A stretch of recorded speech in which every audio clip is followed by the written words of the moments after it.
Pasensya nyo ito share ko. Wow, laki ng katawan, Dax! Tapos yung iba naman, wow, laki ng katawan. Liit naman, cute.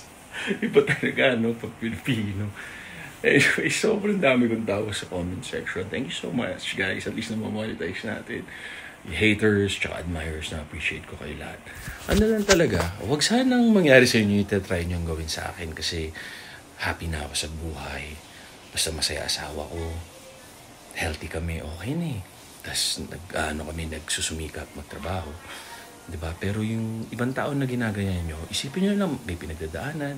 O mali, for example ako, diba, nagkaroon ako ng cancer cyst, 8 times tinanggal dito sa ilong.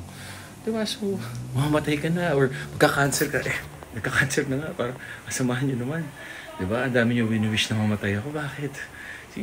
Ewan. Sana happy kayo. And tama kayo. Mali ako na si Dr. Lou. I wish you happy guys. God bless.